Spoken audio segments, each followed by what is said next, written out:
चलो शुरू करें।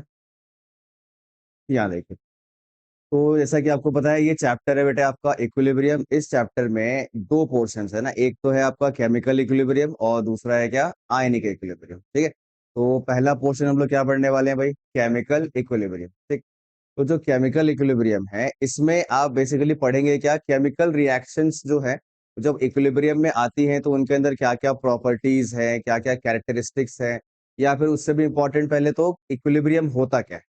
ठीक है, तो नॉन आयनिक चीजों के बीच में जो इक्विलिब्रियम आप पढ़ेंगे, नॉन आयनिक केमिकल चीजों के बीच में, उसी को आप पढ़ेंगे क्या बेटे, केमिकल इक्विलिब्रियम।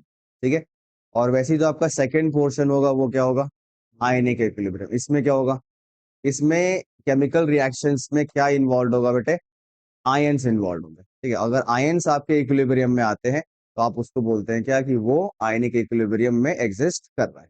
ठीक है, बट जो आयनिक इक्विलिब्रियम के प्रिंसिपल्स हैं और जो केमिकल इक्विलिब्रियम के प्रिंसिपल्स हैं, ठीक है, जो बेसिक कॉन्सेप्ट है वो दोनों में क्या है, सेम। ठीक है, जैसे कि रिएक्शन की शिफ्टिंग होना आपने सुना होगा, है ना, ली चैटलियस प्रिंसिपल के बारे में जानते होंगे। ठीक है, तो ये सारी चीजें जो है केमिकल इक्विलिब्रियम हो या फिर आयनिक इक्विलिब्रियम हो, ये दोनों में क्या है बेटे, सेम। ठीक है, तो केमिकल इक्विलिब्रियम आपको बेसिक अंडरस्टैंडिंग देगा कि कैसे इक्विलिब्रियम फंक्शन करता है, उसमें बेसिक कैरेक्टरिस्टिक्स क्या क्या है, क्या चेंजेस करने पे क्या चीजें आप ऑब्जर्व करेंगे। ठीक है, तो स्टार्ट करेंगे हम लोग पहले टॉपिक से बेटे, जिसका नाम होगा क्या, टाइप्स ऑफ रिएक्शन। हेडिंग डालिए, types of reaction. Types of reaction.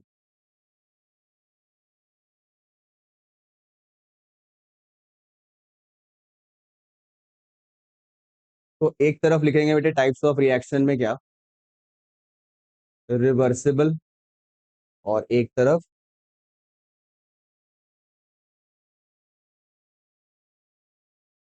Irreversible. Reversible and irreversible.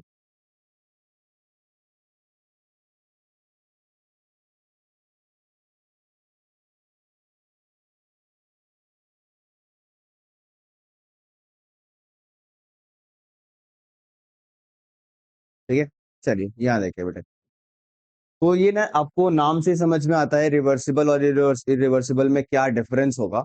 ऐसे रिएक्शंस है ना, ऐसे रिएक्शंस जो दोनों ही डायरेक्शंस में होने की टेंडेंसी रखते हैं, दोनों ही डायरेक्शंस का मतलब हो गया बेटे फॉरवर्ड भी और बैकवर्ड भी, ऐसे रिएक्शंस को हम लोग क्या बोलते हैं, रिवर्सिबल रिएक्शंस। ठीक है, और जो सिंगल डायरेक्शन में होते हैं, या तो सिर्फ फॉरवर्ड होगा और या तो सिर्फ बैकवर्ड होगा, उसको आप क्या बोलेंगे बेटे, इरिवर्सिबल। जैसे एग्जांपल्स बताइए क्या क्या हो सकता है, पहले इरिवर्सिबल। कंबशन, हाँ कंबशन एक प्रॉपर एग्जांपल है ना। इवेपोरेशन कैसे है, इवेपोरेशन आप रिवर्स नहीं कर सकते। हाँ, कंडेंसेशन और इवेपोरेशन रिवर्सिबल नहीं है। मैं रिवर्स इरिवर्सिबल पूछ रहा हूँ। तो इरिवर्सिबल में कंबशन क्या एग्जांपल है बेटे आपका, इरिवर्सिबल का एग्जांपल। इसमें क्या, अगर आप मान लीजिए CH4 को O2 से रिएक्ट कराते हैं, ठीक है, तो क्या बनता है बेटे, CO2 और H2O बनता है। ठीक है, तो ये रिएक्शन ऑलमोस्ट इरिवर्सिबल है, ऐसा नहीं है कि ये कंप्लीटली इरिवर्सिबल है। आप बोल सकते हैं कि it is almost impossible to convert back CO2 and H2O into CH4 and O2। ठीक है, पर अगर आप पीछे पड़ जाएंगे तो कर ही लेंगे, है ना, CO2 और H2O को भी आप रिएक्ट करा के बना तो लेंगे ही लेंगे। ठीक है, पर प्रैक्टिकल पर्पसेज में ये ज्यादा पॉसिबल नहीं। ठीक है, दूसरा एग्जांपल जो आप डेली बेसिस पे देखते हैं भाई, घर में क्या, हाँ मतलब घर में अगर कोई चीज खाना वाना बना रहे हैं आप, जैसे चावल बना रहे हैं आप, है ना, तो चावल बना रहे हैं तो कच्चा चावल पके हुए चावल में कन्वर्ट हो गया, तो क्या ये केमिकल रिएक्शन है, आप बोल रहे हैं हाँ। पर क्या उल्टा करना पॉसिबल है, पके हुए चावल को कच्चा बना दिया आपने, ये पॉसिबल है, ये पॉसिबल नहीं। ठीक है, तो पॉइंट ये है कि ऐसे रिएक्शंस क्या हुआ, बोल बोल, कन्वर्ट कर लेगी। ठीक, तो पॉइंट ये है कि बहुत सारे रिएक्शंस ऐसे होते हैं जो रिवर्स नहीं किए जा सकते, उसको हम लोग क्या बोलते हैं, इरिवर्सिबल रिएक्शन। ठीक है, तो पहला पॉइंट ये हो गया बेटे डिफरेंस का, लिख लीजिए first point. First point, those reactions which can occur in forward as well as backward direction. Forward as well as backward direction is known as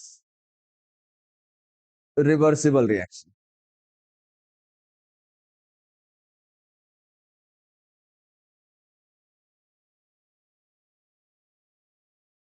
ठीक है, फुल स्टॉप। इरिवर्सिबल में आ जाइए बेटा। those reactions those reactions in which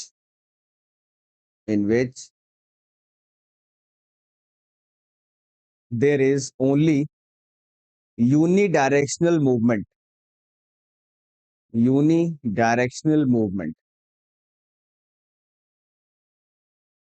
of reaction unidirectional movement of reaction is known as irreversible reaction is known as irreversible reaction।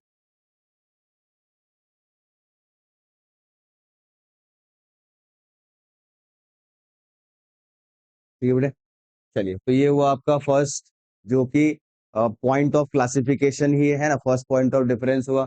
Second point of difference आप ये बोल सकते हैं कि रिवर्सिबल रिएक्शन जो है उनको रिप्रेजेंट करने के लिए आप ऐसे साइंस का यूज करते हैं।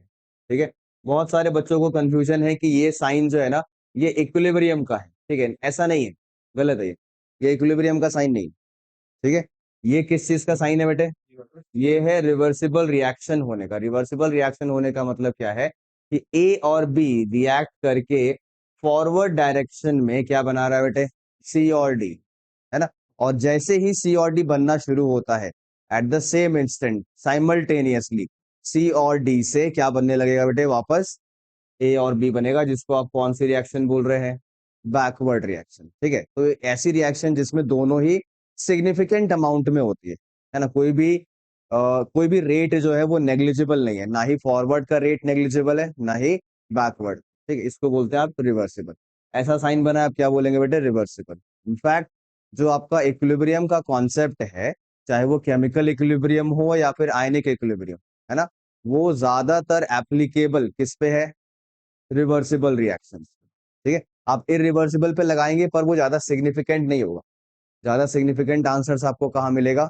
रिवर्सिबल। ठीक है, तो ये हुआ बेटे रिवर्सिबल की बात। सेकंड, इसमें ही अगर बात करें तो कैसे डिनोट करते हैं बेटे इरिवर्सिबल को? ए प्लस बी से क्या बनाएंगे आप? सिंगल एरो, है ना। सिंगल एरो किस डायरेक्शन में है? लेफ्ट से राइट बना रहे हैं आप, तो इसीलिए कौन सी रिएक्शन हुई है? फॉरवर्ड रिएक्शन, है ना। आप चाहे तो आप ऐसा भी कर सकते हैं, क्या ए प्लस बी ऐसा भी बना सकते हैं, पर ये बहुत रेयर दिखेगा आपको, बिकॉज अगर ऐसा बना रहे हैं तो अल्टीमेटली इसको यहाँ लिख देंगे आप, है ना। सी और डी को यहाँ लिख दिया और ए और बी को वहां लिख दिया। ठीक है, तो ये कौन सी रिएक्शन हो गई इस फ्रेम से? बताइए, इस फ्रेम से क्या हो गया? बैकवर्ड। ठीक है, समझ में आ रही बात? ठीक है, तो सिंगल डायरेक्शन होगा, उसको क्या बोलेंगे आप? Irreversible reaction. ठीक है, second point of difference note कर लीजिए।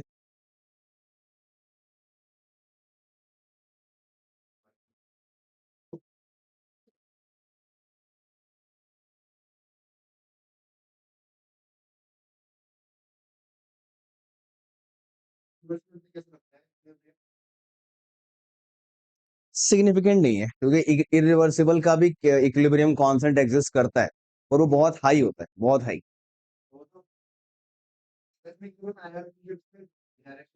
नहीं नहीं नहीं, ये यही तो मिसकंसेप्शन ही है कि भाई इरिवर्सिबल में ऐसा नहीं होता कि सारा का सारा रिएक्टेंट जो है वो सारा का सारा रिएक्टेंट जो है प्रोडक्ट में कन्वर्ट हो जाए। ऐसा नहीं होता, 100% नहीं होता। आप ये कहते हैं कि 99.99% आप बोल सकते हैं। Theoretically some amount of reactant is always left.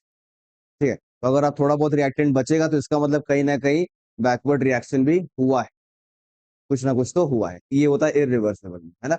वो अब बोलने की बात है, प्रैक्टिकल पर्पसेस के लिए आप बोलते हैं क्या कि 100% रिएक्शन हो गई है। ठीक है, चलिए थर्ड पॉइंट लिखिए बेटे रिवर्सिबल में।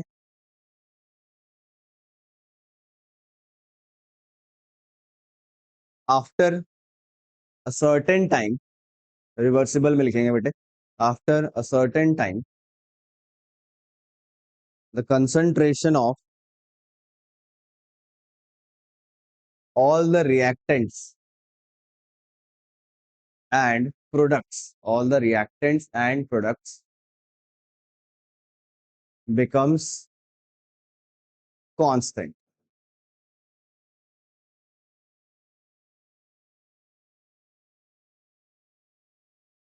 ठीक है, at this stage,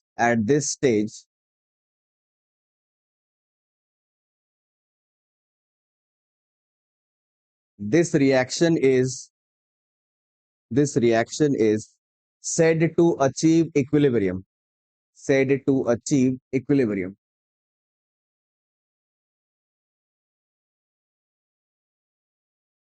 Said to achieve equilibrium. ठीक है, नेक्स्ट इरिवर्सिबल में आ जाइए. In these reactions, in these reactions, there is almost complete complete conversion of reactants into product, complete conversion of reactants into product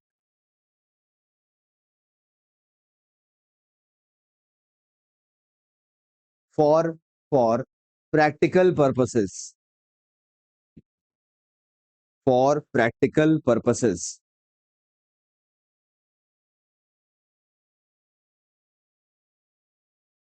bracket में लिखिए, bracket में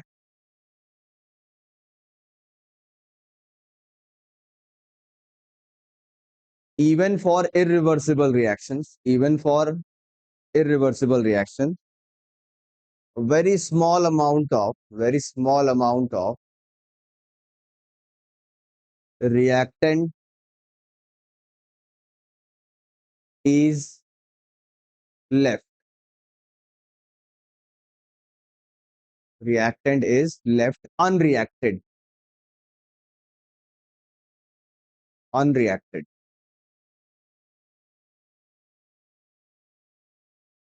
Therefore concept of equilibrium, concept of equilibrium is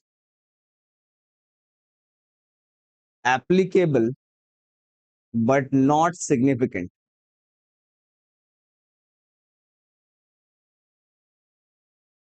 Concept of equilibrium is applicable but not significant. ठीक है,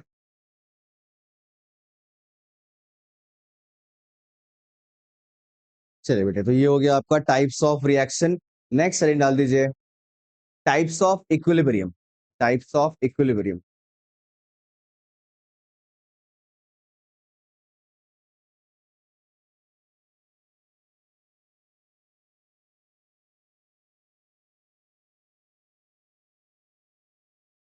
types of equilibrium.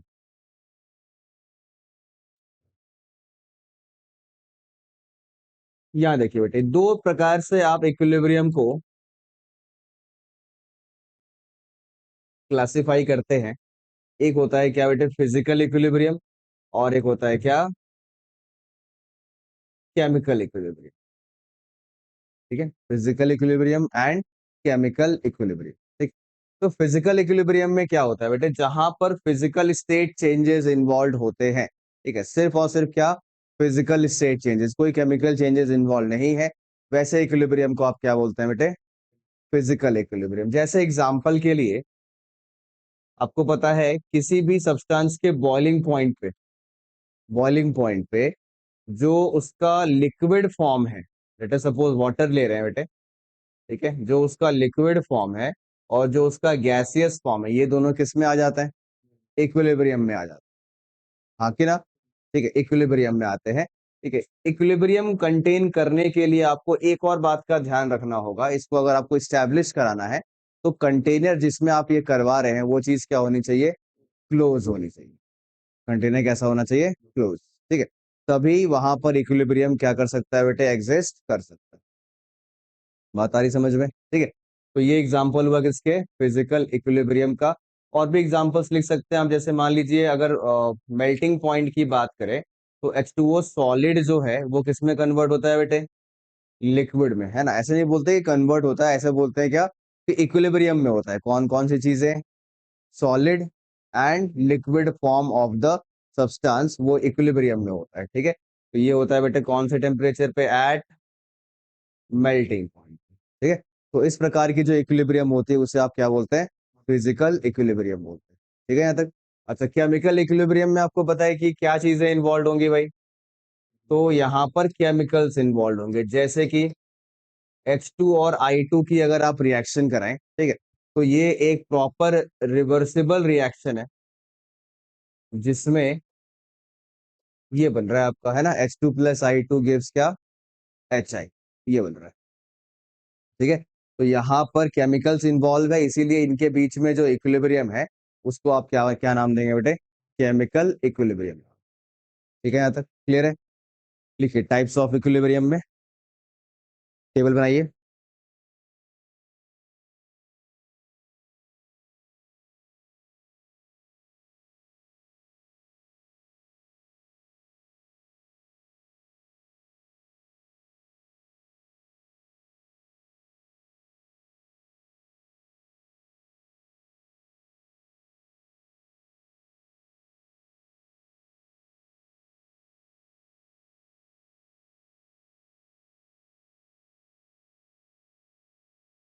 Physical equilibrium में एक line लिख लीजिए बेटे,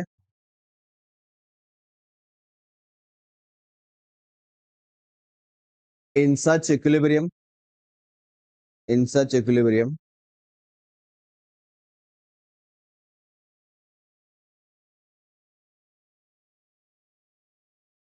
only, only physical state changes are involve, only physical state changes are involve. Chemical equilibrium में लिख लीजिए,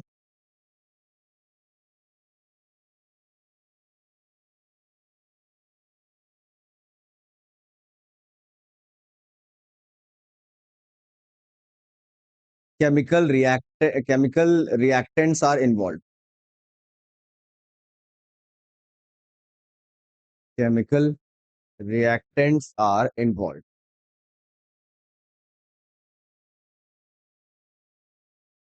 और एग्जांपल नोट कर ले बेटे।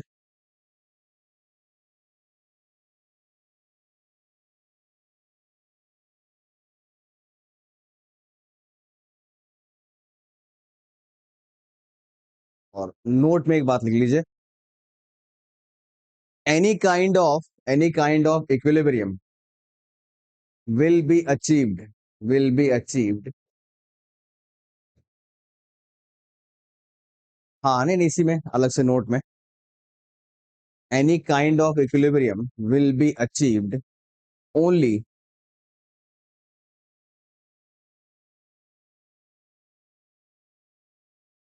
only in a closed container,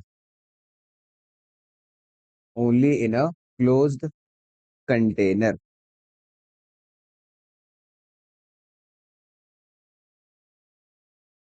ठीक है बेटा, चलिए यहाँ देखिए, तो आपको भाई डिफरेंस पता लग गया फिजिकल और केमिकल इक्विलिब्रियम में। ऑब्वियसली हमें फिजिकल के बारे में नहीं, किसके बारे में पढ़ना है, केमिकल के बारे में। ठीक है, तो लिखिए हेडिंग है definition of chemical equilibrium, definition of chemical equilibrium.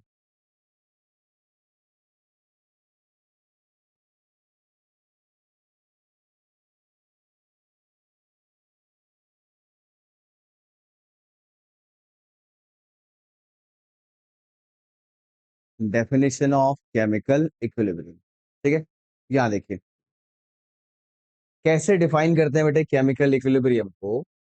तो एक बड़ा ही सिंपल सा तरीका है डिफाइन करने का। देखिए, लेट अस सपोज आपने ना किसी time t equal to zero पे, t इक्वल टू जीरो पे कोई रिएक्शन स्टार्ट की है। है ना, ओनली बाय यूजिंग रिएक्टेंट्स। तो आपके पास दो रिएक्टेंट्स थे, मान लीजिए H2 और क्या बेटे, I2। ठीक है, ध्यान से सुनेंगे भाई, क्योंकि यहीं से आप कुछ इंपॉर्टेंट कैरेक्टरिस्टिक्स भी निकालेंगे, है ना, रिएक्शन। ना, आपने स्टार्टिंग में सिर्फ और सिर्फ क्या लिया था, H2 और I2। ठीक।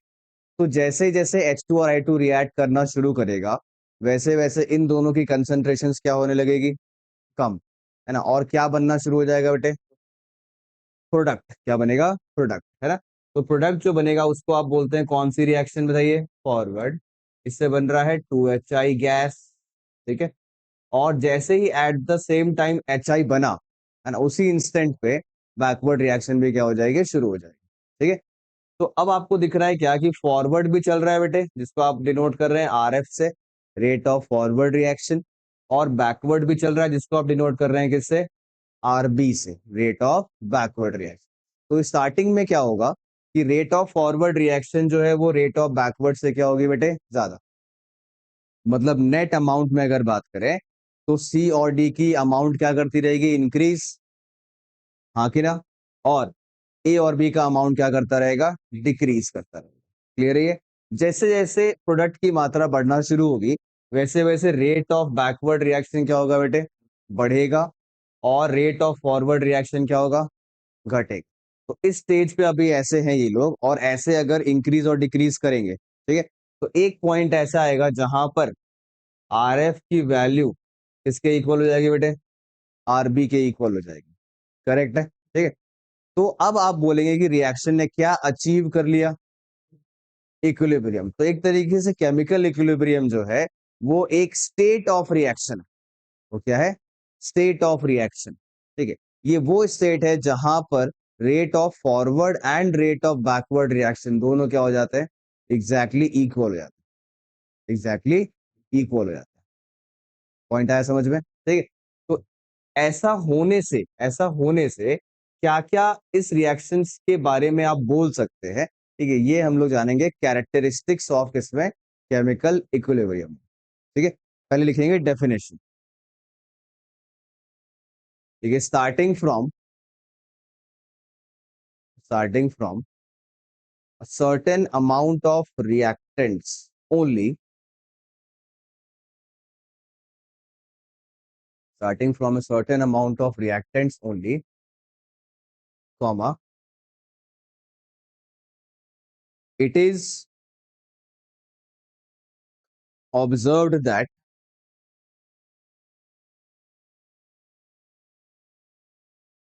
after a after a certain period of time, after a certain period of time, the rate of forward and backward reaction, the rate of forward and backward reaction becomes equal. Rate of forward and backward reaction becomes equal. Full stop. It is at this stage,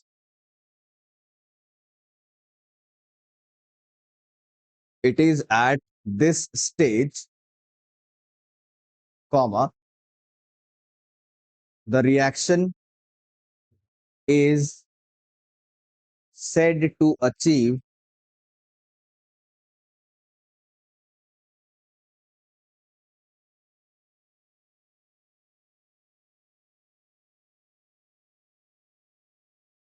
the state of,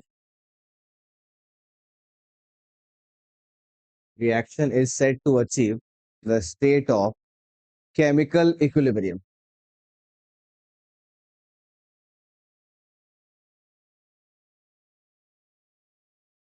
State of chemical equilibrium. ठीक है, ये note कर लीजिए।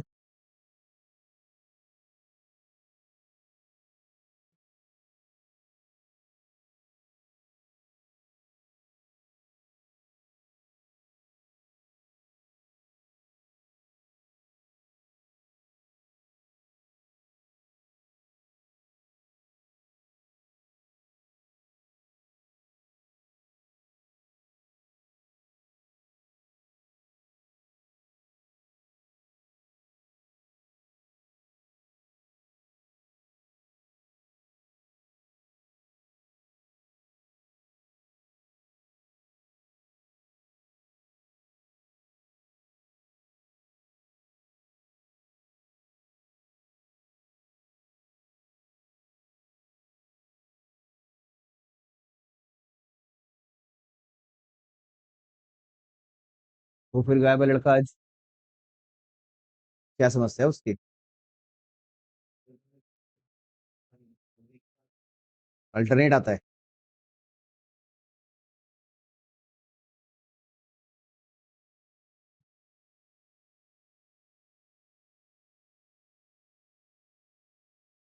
क्या नाम है उस बच्चे का? भव्य शर्मा, भव्य शर्मा। ठीक ठीक।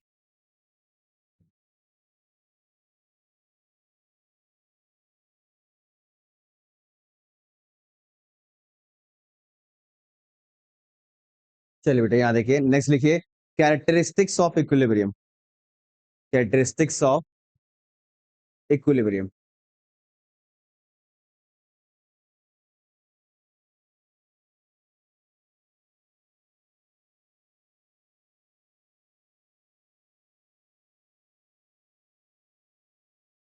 ठीक है, चलिए यहाँ देखिए बेटा, जो इक्विलिब्रियम की कैरेक्टरिस्टिक्स हैं वो क्या है। अगर मैं ये लिख रहा हूँ बेटा, एक रिएक्शन है जो इसने क्या अचीव कर लिया, इक्विलिब्रियम अचीव कर लिया है। ठीक है, तो सबसे पहले मैंने बोला कि the rate of forward reaction is equals to क्या, rate of backward reaction, rate of.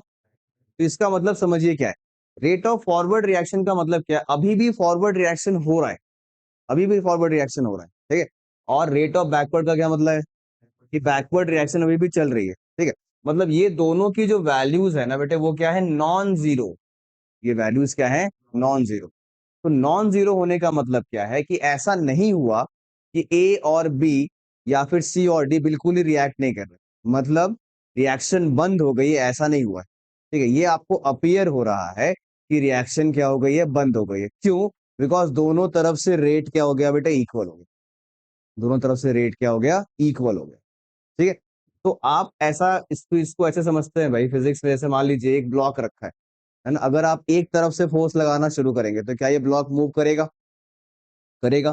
ठीक है, अगर आप यहां से भी 10 न्यूटन का फोर्स लगा रहे हैं और यहां से भी 10 न्यूटन का फोर्स लगा रहे हैं, ठीक है, तो क्या ये ब्लॉक मूव करेगा?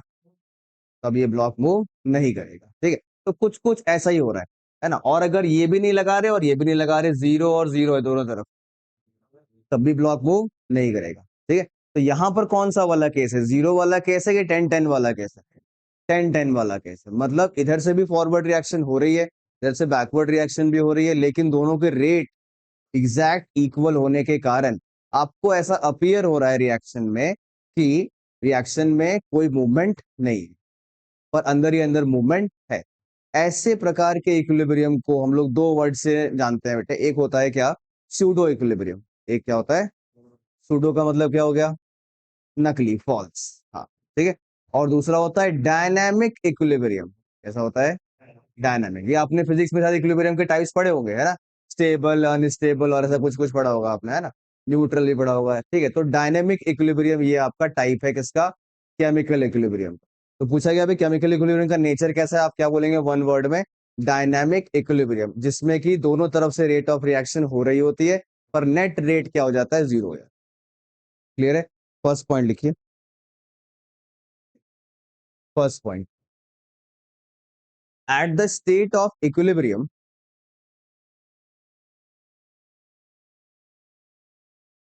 At the state of equilibrium it appears that it appears that neither forward nor backward reaction is occurring, neither forward nor backward reaction is occurring, but in reality, but in reality both both forward and backward reaction, both forward and backward reaction is occurring simultaneously, simultaneously, but but with equal rates, but with equal rates. Full stop. Such type of equilibrium, such type of equilibrium is also known as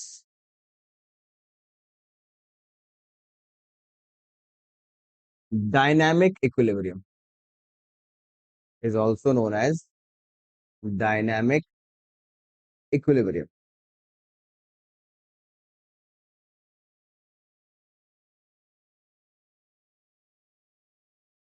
ठीक है, ये note कर लीजिए बेटे।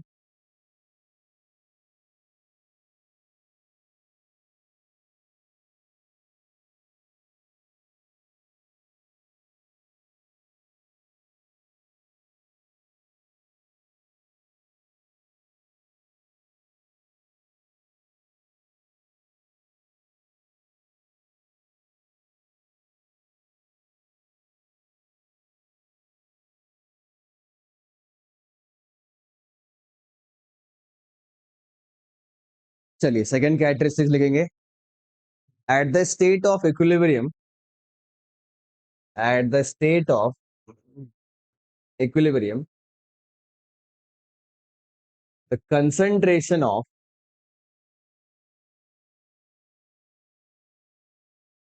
reactants and products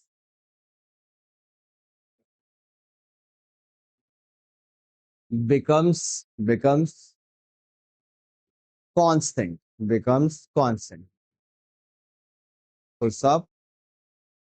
they may or may not be, they may or may not be equal to each other, they may or may not be equal to each other। Constant होंगे तो ये तो समझाना है कि कांस्टेंट होंगे तो equal क्यों नहीं होंगे। ठीक है, वो भी ग्राफ से समझेंगे हम लोग कि भाई कांस्टेंट होना अलग बात होती है और इक्वल होना अलग बात होती है। ठीक है, चलिए आइए देखते हैं। और नेसेसरी क्या है, इक्वल होना नेसेसरी नहीं है, नेसेसरी क्या है बेटे, कांस्टेंट होना, कांस्टेंट होना इंपॉर्टेंट। ठीक है, चलिए यहाँ देखिए। इसके लिए हमने एक रिएक्शन लिया है, रिवर्सिबल रिएक्शन आर और पी, मतलब उसमें आर क्या है बेटे, रिएक्टेंट है, और पी क्या है, प्रोडक्ट। लेट अस सपोज, यहाँ ध्यान दे बेटे, लेट अस सपोज कि आपने t इक्वल टू जीरो पे, t इक्वल टू जीरो पे सिर्फ और सिर्फ रिएक्टेंट से स्टार्ट किया था। ठीक है, तो रिएक्टेंट की कंसंट्रेशन टाइम के साथ क्या होगी, कम होगी। ठीक है, तो ये मैं बना रहा हूं क्या, कंसंट्रेशन वर्सेस टाइम का ग्राफ। ये स्क्वायर ब्रैकेट क्या है बेटे, कंसंट्रेशन, कौन से टर्म में, मोलैरिटी। स्क्वायर ब्रैकेट का मतलब क्या होता है, मोलैरिटी। ठीक है, तो let us suppose t equal to zero पे रिएक्टेंट की कंसंट्रेशन थी कुछ, और एक टाइम के बाद वो धीरे धीरे क्या होने लगी बेटे, कम होने लगी, और आफ्टर सर्टेन टाइम वो क्या हो गया, कांस्टेंट हो गया। क्या हो गया, कांस्टेंट। ठीक है, सिमिलरली ये हो गया बेटे रिएक्टेंट के लिए, है ना। सिमिलरली प्रोडक्ट की जो कंसंट्रेशन थी वो टाइम टी जीरो पे क्या थी बेटे, जीरो, और जैसे जैसे टाइम बढ़ा वैसे वैसे वो क्या हो गया, बढ़ने लगा। ठीक है, तो इसका ग्राफ बना कुछ ऐसा। बोलो क्या ये बात समझ में आ रही है। ठीक है, मैं कह सकता हूं क्या ये वो टाइम है, ये वो टाइम है जिस टाइम के बाद, जिस टाइम के बाद दोनों की कंसंट्रेशंस क्या हो गई, कांस्टेंट या इक्वल, कांस्टेंट हो गई। क्या हो गई, कांस्टेंट। तो आप बोलते हैं कि रिएक्शन ने क्या अचीव कर लिया बेटा, इक्विलिब्रियम अचीव कर लिया। ठीक है, इक्विलिब्रियम अचीव कर लिया। क्या ये इक्वल है, बताओ जरा। इक्वल तो नहीं है कहीं से भी, है ना। ये प्रोडक्ट की कंसंट्रेशन ज्यादा है इक्विलिब्रियम पे, है ना, और रिएक्टेंट की कंसंट्रेशन क्या है, कम, पर फिर भी इसने क्या अचीव किया है, इक्विलिब्रियम। ठीक है, तो रेट्स का इक्वल होना इंपॉर्टेंट है। किसका इक्वल होना, रेट्स का, not of the concentration. Concentration के साथ क्या चाहिए आपको, कांस्टेंट। क्या चाहिए आपको, कांस्टेंट। कंसंट्रेशन होना चाहिए कांस्टेंट, और रेट क्या होना चाहिए, इक्वल होना चाहिए। ठीक है, अब यहां पर मे और मे नॉट बी वाला कंडीशन क्यों लगाया था बेटे, वो देखिए। लेट अस सपोज कभी ऐसा हो गया बाई चांस, है ना, इसकी कोई गारंटी नहीं होती है कि ऐसा होगा ही होगा किसी हर रिएक्शन में। बाई चांस ऐसा हुआ कि रिएक्टेंट की कंसंट्रेशन कम होते होते आपकी यहां पर आके कांस्टेंट हो गई। ठीक है, और eight the same time product की कंसंट्रेशन बढ़ते बढ़ते यहां पर आके ये भी क्या हो गया, कांस्टेंट हो गया। तो बाई चांस आप ऐसा बोल रहे हैं कि ये वो टाइम है जहां पर दोनों ही चीजों की कंसंट्रेशन क्या हो गई बेटे, इक्वल नहीं, क्या हो गई, कांस्टेंट, इक्वल नहीं, क्या हो गई, कांस्टेंट, है ना, और एट द सेम टाइम वो मर्ज करके एक दूसरे के ऊपर, इसीलिए आप क्या बोल रहे हो, वो इक्वल भी हो गया, दोनों हो गया। ठीक है, तो क्या इक्वल होना इंपॉर्टेंट है या फिर कांस्टेंट होना इंपॉर्टेंट है, कांस्टेंट होना, इक्वल अगर है तो अच्छी बात है, उससे कोई फर्क नहीं पड़ता है। ठीक है, समझ में आ गई बात। इसी चीज को हमने अभी ग्राफ से शो किया, ये भी आपका रिएक्टेंट का है और ये किसका है बेटे, प्रोडक्ट का है। ये टी इक्विलिब्रियम का मतलब क्या है, this is the time taken for achieving क्या, इक्विलिब्रियम। ये वो टाइम है जो इक्विलिब्रियम अचीव करने में लगा, यहाँ पर भी आपको टी इक्विलिब्रियम ये दिख रहा है। ठीक है, चलिए लिख लेंगे इसे।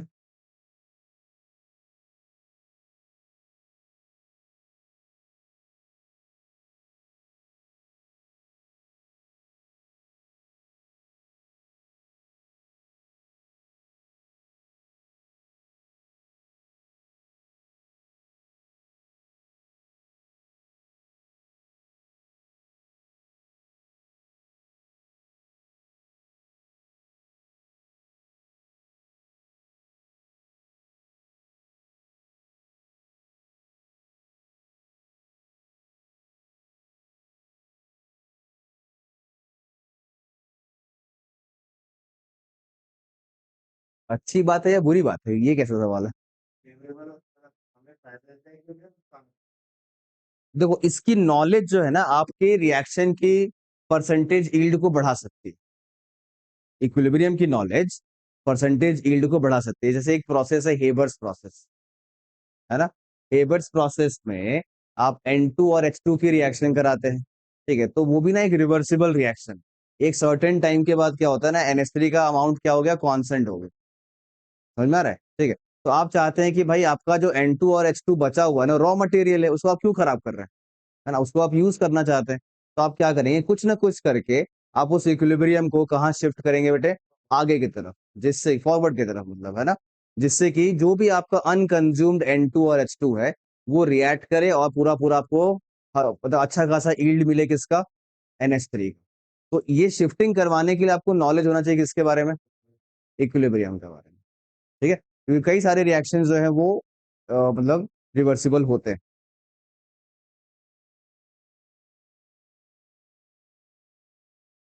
चलिए थर्ड पॉइंट लिख लेंगे बेटे। थर्ड पॉइंट वैसे मैंने ऑलरेडी आपको बता दिया है। थर्ड पॉइंट में क्या होता है कि chemical equilibrium can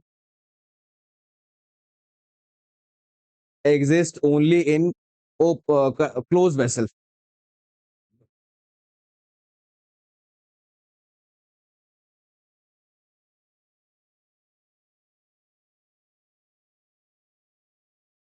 chemical equilibrium can exist only in close vessel, है ना, वो तो फिजिकल इक्विलिब्रियम के साथ भी बात लागू होती है, चाहे केमिकल हो चाहे फिजिकल हो, क्लोज वेसल तो चाहिए ही चाहिए। ठीक है, चलिए तो ये तो हो गया बेटे basic characteristics of chemical equilibrium.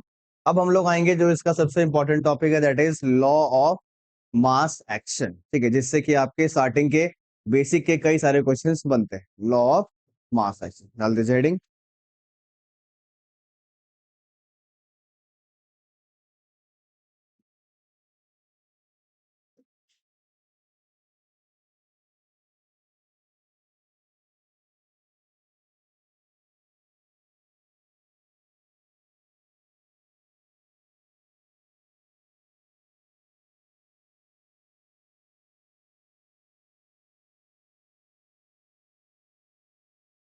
ठीक है, तो इसमें सबसे पहला टर्म लिखेंगे बेटे क्या, active mass, active mass,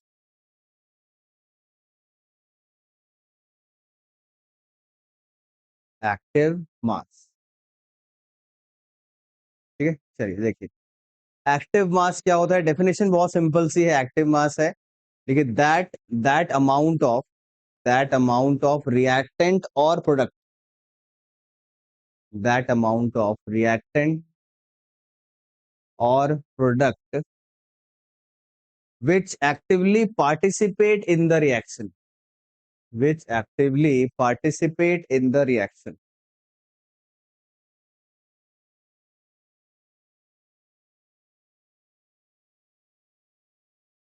is known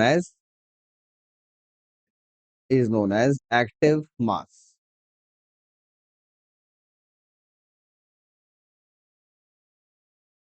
is known as active mass. ठीक है, चलिए यहाँ देखिए बेटे, एक्टिव मास जो है मैंने आपको बताया क्या है, ऐसी कोई भी रिएक्टेंट हो, प्रोडक्ट हो, उसका कितना अमाउंट जो है वो रिएक्शन में पार्टिसिपेट कर रहा है, वही कहलाता है क्या बेटे, उसका एक्टिव मास। ठीक है, एक्टिव मास निकालने का जो तरीका है वो क्या है? एक्टिव मास निकालने का जो तरीका है वो है बेटा क्या, मोलैरिटी मल्टीप्लाइड बाई क्या, एक्टिविटी फैक्टर। एफ क्या बेटा यहाँ पर, एक्टिविटी फैक्टर। ठीक है, तो एक्टिविटी फैक्टर जो है ये क्या चीज होती है?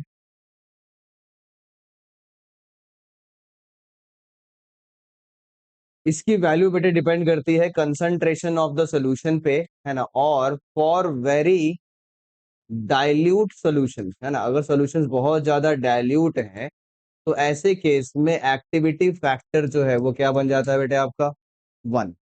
एक्टिविटी फैक्टर क्या बन जाता है, 1 बन जाता है।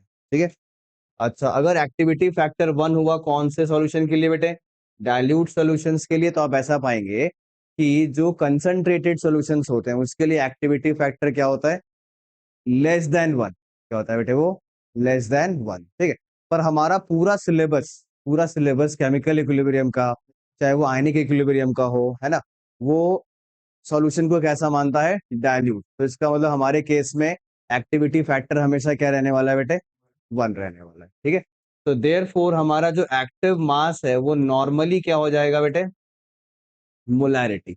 एक्टिव मास किसके इक्वल हो जाएगी बताइए, मोलैरिटी के। ठीक है, अब मैंने यहाँ पर मोलैरिटी लिखा है, मोलैरिटी के अलावा अदर टर्म्स भी पॉसिबल हैं, जैसे कि और क्या पॉसिबल होता है बेटे, पार्शियल प्रेशर। क्या पॉसिबल होता है, पार्शियल प्रेशर, या फिर और क्या पॉसिबल होता है, मोल फ्रैक्शन। पार्शियल प्रेशर या फिर मोल फ्रैक्शन भी पॉसिबल है। ठीक है, पर ये टर्म आपका चेंज नहीं करेगा, यहाँ पर हमेशा क्या रहेगा बेटे, एक्टिविटी फैक्टर, और इसकी वैल्यू हमेशा क्या रहने वाली है, 1। कौन से सोल्यूशन के लिए, डाइल्यूट सोल्यूशन के लिए। हाँ, ठीक है, अच्छा अब पॉइंट ये है कि एक्टिव मास जो है, यहाँ पर आपने मोलैरिटी लिखा है बेटे, तो ये सर कब पार्शियल प्रेशर होगा, है ना, और कब मोल फ्रैक्शन होगा, ये कैसे पता लगेगा? ठीक है, तो वो डिपेंड करता है किसके ऊपर बेटे, फेज ऑफ रिएक्टेंट्स के ऊपर। किसके ऊपर डिपेंड करता है बेटे, फेज। ठीक है, तो कौन से फेज पे क्या एक्टिव मास आप यूज करेंगे, ठीक है, ये मैं आपको बताने वाला हूं। देखिए, तो लेट अस अज्यूम आपके पास कोई रिएक्टेंट है ए, इसका फेज है बेटे क्या, एक्वस। ए एक्वस। ठीक है, ए एक्वस जो है उसका क्या मतलब होता है, उसका मतलब होता है कि ए जो है वहां पर सॉल्यूट की तरह काम कर रहा है ना, और वाटर जो है वो कैसे काम कर रहा है बेटे, एज अ सॉल्वेंट की तरह काम कर रहा है। ए एक्वस का ये मीनिंग होता है। ठीक है, मतलब there is a solution which contains water and a. ठीक है, जिसमें ए क्या है बेटे, सॉल्यूट है ना, और पानी क्या है आपका, सॉल्वेंट। ठीक है, तो अगर ए एक्वस लिखा है तो इसका फिजिकल मतलब ये होता है। ठीक है, और एक्टिव मास जो है बेटे, इसके लिए क्या यूज करते हैं आप, मोलैरिटी यूज करते हैं, स्क्वायर ब्रैकेट से डिनोट करते हैं, और वेरी रेयर केसेस में आप और क्या यूज करते हैं, मोल फ्रैक्शन। मोलैरिटी एंड क्या, मोल फ्रैक्शन भी यूज करते हैं। ठीक है, सिमिलरली अगर आपका ए के बगल में लिखा हुआ बेटे क्या, एल, एल का क्या मतलब होता है, लिक्विड। इसका क्या मतलब हुआ कि ए इटसेल्फ इज द सॉल्वेंट, ये मतलब होता है। ए इटसेल्फ क्या है, वहां पर सॉल्वेंट है। जैसे यहां पर ए क्या था बेटे, सॉल्यूट था, और पानी क्या था, सॉल्वेंट था। पर ए लिक्विड का क्या मतलब होता है, ए खुद ही क्या है, सॉल्वेंट है। ठीक है, तो अगर ए खुद ही सॉल्वेंट है, और ऑब्वियसली सॉल्वेंट जो है वो कम अमाउंट में होती है कि ज्यादा अमाउंट में होती है, ज्यादा अमाउंट। ठीक है, तो जहां पर भी ज्यादा अमाउंट होगा बेटे, चाहे वो ए लिक्विड लिखा हो, चाहे वो ज्यादा अमाउंट लिखा हो, दोनों ही केस में एक्टिव मास को क्या अज्यूम किया गया है, 1। एक्टिव मास क्या अज्यूम किया गया है, 1। सीधा सीधा 1। ठीक है, कोई मोलैरिटी नहीं, कुछ नहीं, क्या माना गया बेटे, 1। बिकॉज अगर जो चीज एक्सेस में होती है उसके ऊपर रेट डिपेंड नहीं करता, उसके ऊपर रेट डिपेंड नहीं करता। ठीक है, तो इसीलिए आप ये बोलते हैं कि भाई इनके ऊपर एक्टिव मास का कोई रोल नहीं। ठीक है। अच्छा, अब बात करते हैं बेटे, ए सॉलिड, अगर सॉलिड स्टेट में तब भी एक्टिव मास क्या अज्यूम किया गया है, 1। ठीक है। और लास्ट में आता है क्या, ए गैस, अगर गैसियस स्टेट में है तो उसके 3 अलग अलग एक्टिव मास एग्जिस्ट करते हैं। एक होता है क्या, स्क्वायर ब्रैकेट मतलब क्या हो गया बेटे, मोलैरिटी, और क्या होगा बेटे, पार्शियल प्रेशर, और क्या होगा, और हो जाएगा आपका मोल फ्रैक्शन, डिनोट किससे कर रहे हैं, काई से। ठीक है। तो 3 अलग अलग एक्टिव मास के टर्म्स पॉसिबल हैं, कौन से फेज ऑफ रिएक्शन के लिए, गैसियस फेज के लिए। ठीक है। गैसियस फेज के लिए मोलैरिटी, पार्शियल प्रेशर, और क्या बेटे, मोल फ्रैक्शन, ये तीनों ही पॉसिबल है। ठीक है, चलिए नोट कर लीजिए इसे।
बेटे लिख लिए। चलिए, तो ये तो हो गया एक्टिव मास के बारे में। अब हम लोग पॉइंट ये समझेंगे कि ये जो लॉ ऑफ मास एक्शन है वो कहता क्या है ना, इसका क्या संबंध है एक्टिव मास के साथ और अल्टीमेटली रेट ऑफ रिएक्शन के साथ। ठीक है। तो लिखेंगे according to law of mass action, according to law of mass action, the rate of the rate of a reaction is directly proportional to rate of a reaction is directly proportional to the active masses of reactants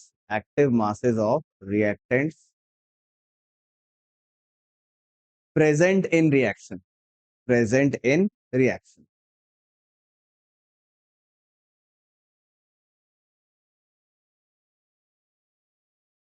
ठीक है।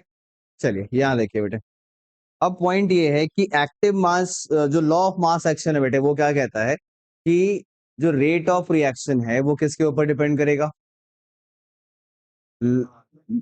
Active mass के ऊपर। किसके ऊपर depend करेगा, active mass पे depend करेगा। ठीक है।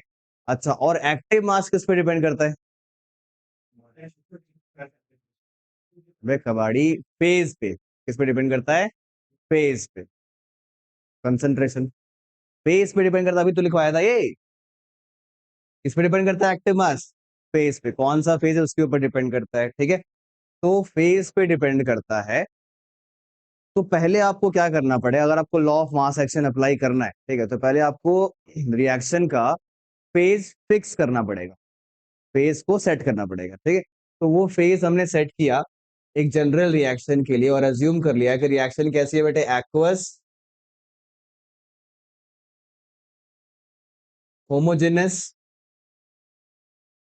रिएक्शन। ठीक है, कैसी रिएक्शन है बेटे, एक्वस होमोजेनस। एक्वस होमोजेनस का क्या मतलब है कि एक तो एक्वस है, ठीक है, और सारे के सारे रिएक्टेंट्स एंड प्रोडक्ट्स क्या है, सेम फेज में। ठीक है, तो इसके लिए हमने लिखा है एक जनरल रिएक्शन, ए एक्वस प्लस बी क्या, एक्वस, है ना। ये रिवर्सिबली रिएक्शन शो कर रहा है किसके साथ, सी एक्वस और क्या बेटे, डी एक्वस। बोलो क्या ये पॉइंट समझ में आ रहा है ना। क्यों ऐसा कर रहे हैं भाई, बिकॉज अगर आप फेज को फिक्स नहीं करेंगे, फेज को फिक्स नहीं करेंगे, ठीक है, तो फिर आप एक्टिव मास फिक्स नहीं कर पाएंगे भाई, क्योंकि एक्टिव मास किस पे डिपेंड करता है, फेज पे डिपेंड करता है। इसीलिए फेज को फिक्स करना इंपॉर्टेंट। अभी हमने किया एक्वस होमोजेनस के लिए, अगला केस किसके लिए करेंगे, गैसियस होमोजेनस के लिए। किसके लिए करेंगे बेटे, गैसियस होमोजेनस। और फिर तीसरा केस किसके लिए होगा, एक हेट्रोजेनस रिएक्शन के लिए। हेट्रोजेनस क्या होता है, वो क्या हो जाएगा फिर, हाँ, जिसमें कि कम से कम कोई एक रिएक्टेंट का या प्रोडक्ट का जो फेज है वो बाकियों से क्या हो, अलग। ठीक है, अब देखिए इसमें law of mass action apply कर रहे हैं बेटे। वो क्या कहता है कि अगर मैं फॉरवर्ड रिएक्शन की बात कर रहा हूं तो फॉरवर्ड रिएक्शन के लिए ए और बी क्या है बेटे, आपका रिएक्टेंट है। ठीक है, तो इनका कहना है कि जो रेट ऑफ फॉरवर्ड रिएक्शन है वो डायरेक्टली प्रोपोर्शनल है बेटे किसके, डायरेक्टली प्रोपोर्शनल है किसके, active mass of A and B, active mass of A and B. ठीक है, तो एक्टिव मास ऑफ ए मतलब यहां पर आप क्या लिखेंगे बेटे, मोलैरिटी ऑफ ए। क्या लिखेंगे आप, है ना। और ए जो है यहाँ पर, जो कैपिटल ए है ना, वो कितने टाइम्स प्रेजेंट है बेटे, तो आप बोलेंगे वो ए जो है वो कितने टाइम्स प्रेजेंट है, बताइए, ए टाइम्स। कौन सा ए, स्मॉल या फिर बिगर, कैपिटल, बताइए कौन सा, हाँ, कैपिटल ए जो है वो स्मॉल ए टाइम्स प्रेजेंट है। ठीक है, उसी को आप ए की पावर ए लिखने वाले अगले स्टेप में। ठीक है, सिमिलरली जो कैपिटल बी है, बोलो,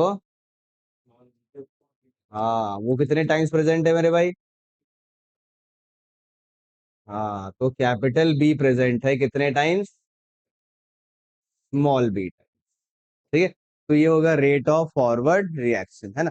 और ये एक्टिव मास आपने कौन सा यूज किया, देखो बेटे जरा, मोलैरिटी। क्यों मोलैरिटी यूज किए भाई, पार्शियल प्रेशर क्यों नहीं यूज किए, क्योंकि एक्वस फेज के लिए, एक्वस फेज के लिए क्या यूज करते हैं, मोलैरिटी ही यूज करते हैं। मोलैरिटी या फिर मोल फ्रैक्शन, कोई रेयर होगा, मतलब मोस्टली क्या मिलेगा आपको, मोलैरिटी। ठीक है, अच्छा, अब हम लोग दो स्टेप एक साथ करेंगे। प्रोपोर्शनैलिटी हटाएंगे तो क्या लगाएंगे बेटे, क्या लगाएंगे, केएफ। ये केएफ के बारे में, इसको केएफ को पढ़ेंगे क्या बेटे, इसको पढ़ेंगे क्या, रेट कांस्टेंट, है ना। और कौन सा वाला रेट कांस्टेंट है ये, तो ये भी मेंशन करेंगे बेटे, फॉरवर्ड रेट कांस्टेंट। ठीक है, फॉरवर्ड रेट कांस्टेंट के एफ मल्टीप्लाइड बाई ए की पावर ए और बी की पावर बी।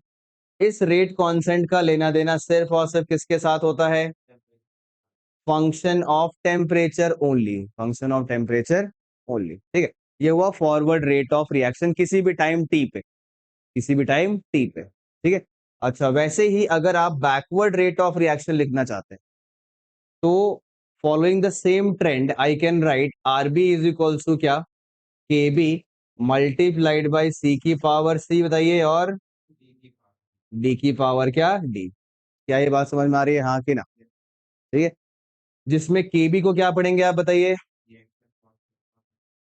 हाँ, इसको पढ़ा जाएगा बैकवर्ड रेट कांस्टेंट। ठीक है, जो कि किसका फंक्शन है बेटे, फिर से टेम्परेचर ओनली। ठीक है, तो आर एफ आ गया और क्या आ गया बेटा, आर बी आ गया। आर एफ का मतलब हो गया रेट ऑफ फॉरवर्ड रिएक्शन और आरबी का मतलब हो गया रेट ऑफ बैकवर्ड रिएक्शन। ठीक है, जब इक्विलिब्रियम अचीव होता है, ठीक है, तो आर एफ और आर बी इक्वल होता है या फिर के एफ और के बी इक्वल होता है, आर एफ और आर बी। और स्टार्टिंग में क्या ज्यादा होता है बेटे, क्या कम होता है बताइए, आर एफ ज्यादा होता है। ठीक है, तो at equilibrium R F is equals to क्या, आर बी, दोनों ही इक्वेशंस आपने निकाले हुए हैं पिछले पेज पे, उसे हम लोग यहाँ पर पुट करेंगे। ठीक है, पुट करने से क्या होगा, के एफ इंटू ए की पावर ए, बी की पावर बी, यहाँ पर आएगा के बी, सी की पावर सी, और उसको थोड़ा सा अरेंज करेंगे बेटे, तो कर रहे हैं के एफ बाई के बी इज इक्वल्स टू सी की पावर सी, डी की पावर डी, अच्छा, और यहाँ पर ए की पावर ए और बी की पावर में बी, है ना, ध्यान ध्यान से सुनिएगा भी भाई, है ना, अभी बहुत कुछ है इसमें, ठीक है, खत्म नहीं हुआ कहानी अभी। अच्छा, के एफ और के बी, इन्हीं दोनों के रेशियो को क्या बोला जाता है, केसी नहीं, इक्विलिब्रियम कांस्टेंट के ई क्यू, क्या लिख रहा हूं बेटे, इक्विलिब्रियम कांस्टेंट के ई क्यू, है ना, the ratio of forward rate constant and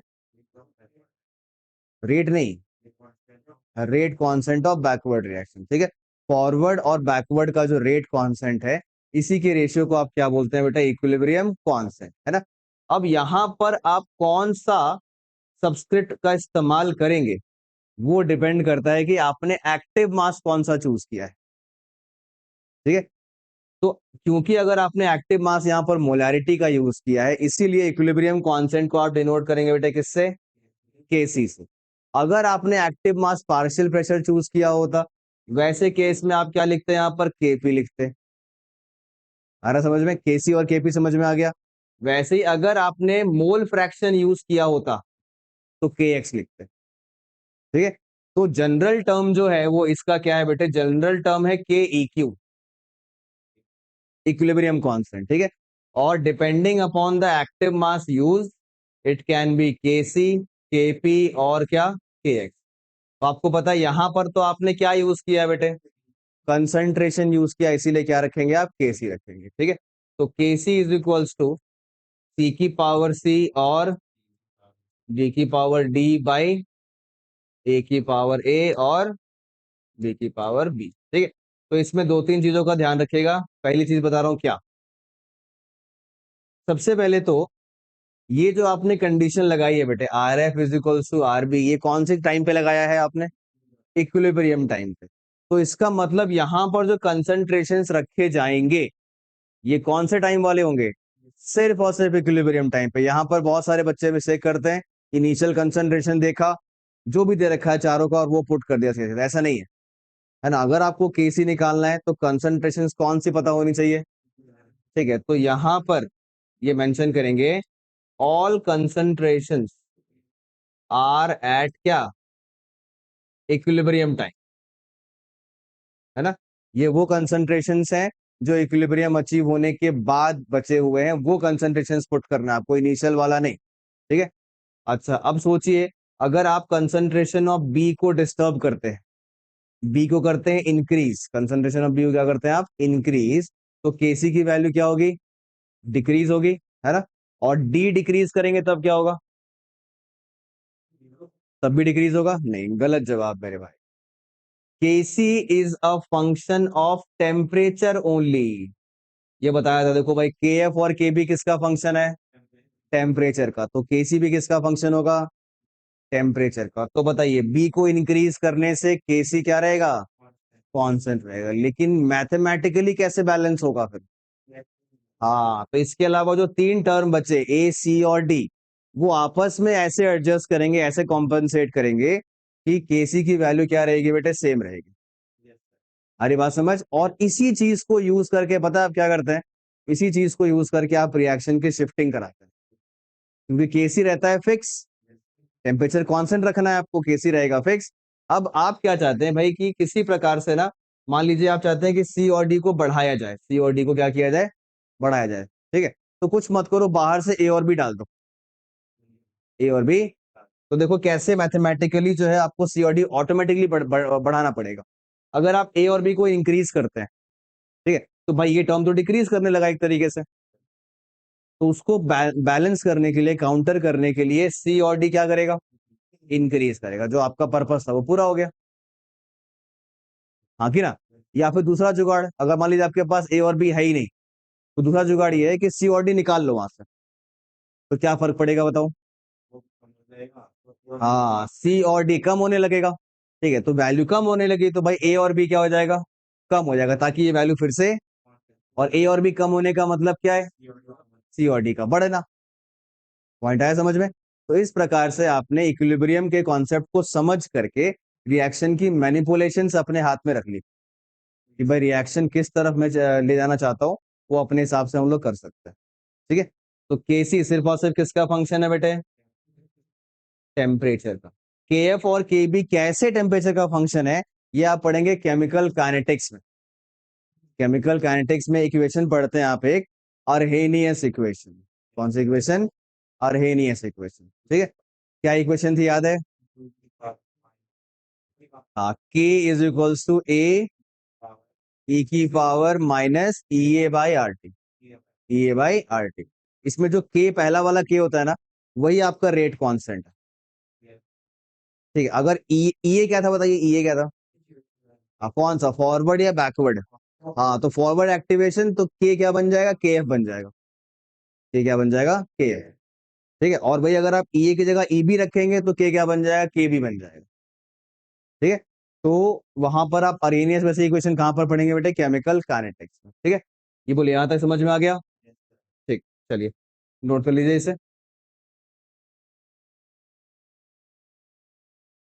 ये लिख लिया था आपने,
हो गया जी बच्चों, लिख लिए, आगे बढ़े।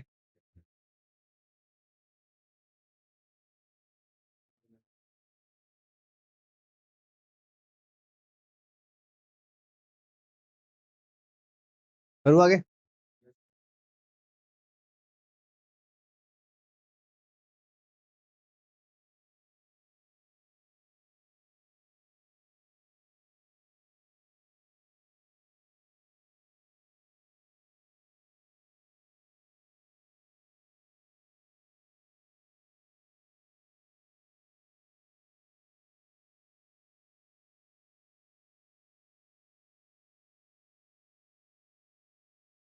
चलिए भाई नेक्स्ट पेज पे लिख लीजिए बेटे इसे।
चलिए आगे बढ़े।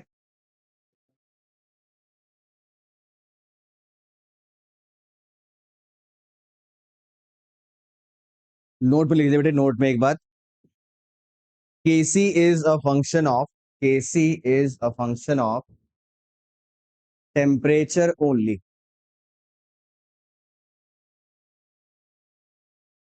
केसी is a function of temperature only. Therefore, by changing the concentration of any of the reactant or product, by changing the concentration of any of the reactant or product,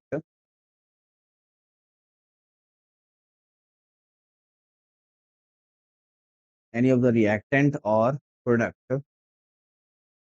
we cannot change the value of Kc. We cannot change the value of Kc. Full stop. We can only shift the direction of shift the direction of equilibrium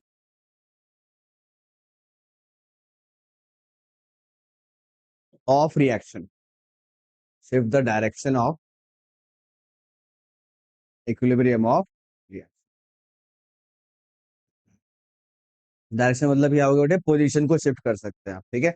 चलिए, तो ये हो गया आपका aqueous homogeneous के लिए। Next class में करेंगे हम लोग किसके लिए अब बेटे, गैसियस होमोजेनस के लिए, ठीक है। और वहां से आपको केसी मिलेगा या केपी मिलेगा, केपी मिलेगा, ठीक है। और फिर आप क्या करेंगे, केपी और केसी में निकालेंगे रिलेशन, क्योंकि गैसियस फेज के लिए आपका मोलैरिटी भी है और पार्शियल प्रेशर भी है, तो उसके लिए दोनों आएगा, केसी भी आएगा और क्या आएगा, केपी आएगा, ठीक है। चलिए फिर नेक्स्ट क्लास में मिलते हैं जी। Okay, bye bye, thank you.